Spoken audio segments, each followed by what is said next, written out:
velkommen til Preben i værkstedet. Igen, så skal det overhovedet ikke handle om værksted eller værktøj eller noget andet. Nu har vi simpelthen fået et brev igen fra Thomas Diesen. Og han skriver, kæreste Preben, min dejlige kone, hun fylder 40 år, og jeg vil godt for en gangs skyld overraske hende med at lave mad til hende. Har du et godt råd til at lave højtbelagt smørbrød? Det skal virkelig være noget, hvad står der? Det skal virkelig være noget, hun sætter pris på, og det skal være uover det sædvanlige. Selvfølgelig har Preben et godt råd til det. Nu skal du bare sætte øjer. Thomas, det du skal bruge, det er et par stykker rugbrød. Det gør ikke noget, der er lidt kerner i. Det skulle være så skidt, siger de. Og så skal du bruge lidt forskellige pålæg. Du har ikke nødt at springe budgettet, fordi ganske almindeligt skinkesalat, fransk leverpostej og lidt skyld. Så er der prisgaranti, kan jeg fortælle dig. Nu kigger du lige en gang.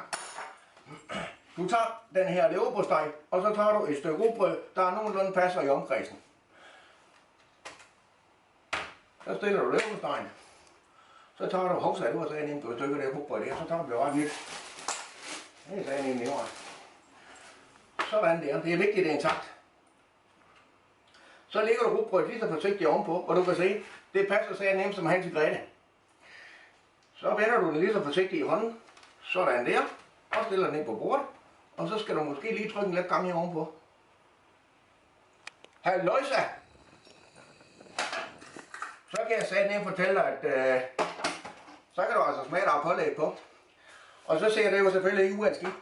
Der skal vi jo selvfølgelig lige have lidt grøntsager på.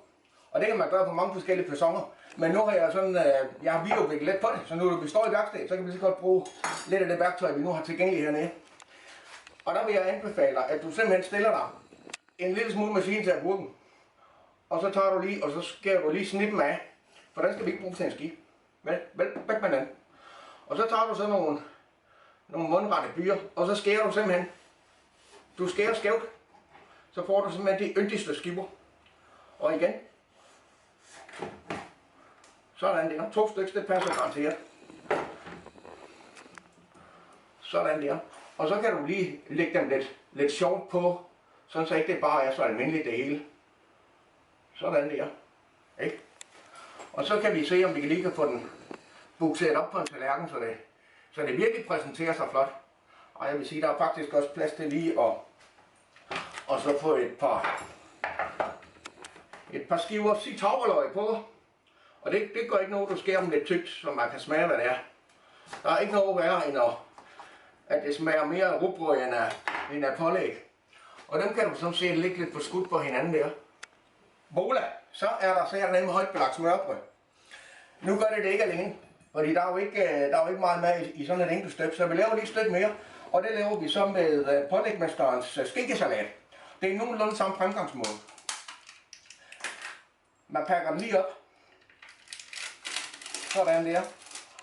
Og man kan jo godt se, at man skal næsten tro, det var samme firma, der har lavet brøden og salaten, for det er så nemt samme størrelse, og det er sådan noget, vi godt kan lide. Der lægger vi den ovenpå igen. Sådan der. Og så tipper vi den lige over en gang. Og der kan det altså godt være, at man lige skal slå lidt på den her, så det løsner sig ned fra bunden af. Ja, det kan jeg godt se, det er... Jeg ved sgu ikke, om den er over datoen, den salat her. Men sådan er der så meget. Så tager vi sådan lige et stemjern der, og så kan vi hjælpe den lidt på vej. Bare lige sørge for, at kanterne de matcher hinanden her. Så skal du se en gang. Sådan der. Det her, det er saternemme. Det er fødselsdagsmad, som vi kender det. Sådan. Så retter du lige til en gang. Og vi kan lige så godt på det sidste med, så ikke der er noget spild. Jeg har simpelthen det der madspild. Sådan der. Og så tørrer vi lige af, så skal vi ikke bruge den mere. Så skal du bare se en gang. Så har vi selvfølgelig ikke noget at så bruge den samme topping, som vi har på den anden der. Det gør ikke noget, vi veksler lidt. Så der bruger vi sky, og det passer jo super godt til den slags her. Og der skal du altså lige se en gang. Det kan godt være, at vi lige skal have listet den over på tallerkenen. Sådan. Og jeg har, læg mærke til, at jeg har stillet den lidt skråt. Og det er altså sådan noget, man gør i det gastronomiske køkken. Så kigger du en gang. Vi gør lige sådan her en gang med sigerne, så det sætter løst. Og så drejer vi den hurtigt. Bum, Karla. Så skal du bare sætte øjet lige om lidt. Så trykker vi lige en gang hen på midten. Så skal der det. Så smutter den lige. Okay, det er ikke så nemt, som det måske kunne løbe, men altså. Sådan der. Hov.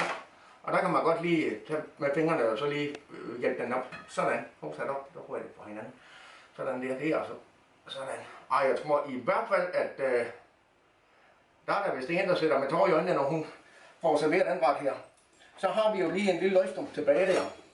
Og den kan vi lige, den deler vi lige i 3 der. Og så lægger vi den sådan lidt løst på. Sådan der. Så kommer vi til det aller sidste. Og man kan selvfølgelig godt lige, sådan lige lave lidt grønt til tallerkenen. Sådan så der er lidt bidgrønt, kalder man det. Og det låser vi bare på, sådan så det ser lidt tilfældigt ud. Sådan lidt skovbundagtigt, eller hvad man kan kalde det. Sådan der. Så kommer det sidste. Det er flamberingen. Det kan gøres på flere måder, men nu skal du lige spidse øjnene en gang, fordi prepperen han gør det på den her måde. Sådan der. En blæslamp der. Den har ikke lige at stå på det højeste. Så ser du lige en gang. Hvordan? Sådan. Ja, man skal lige være lidt varsom med det her. Sådan. Så skal du se en gang. Du kan høre det knitre. Okay.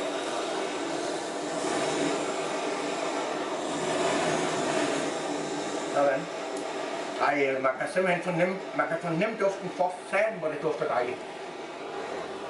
Sådan der. Så skal vi se en gang. Så slukker vi den bandit der og lige stiller den tilbage på plads. Det er altid vigtigt at stille sine ting på plads. Det her, det var Præbals svar på højtbelagt smørbrød. Jeg håber i hvert fald, at du har en kone, der bliver utrolig glad, hvis du udfører det her lille julenummer for hende. Jeg har i hvert fald haft succes lige præcis med den her ret et utal af gange. Der er fiskgaranti, skulle jeg helst sige.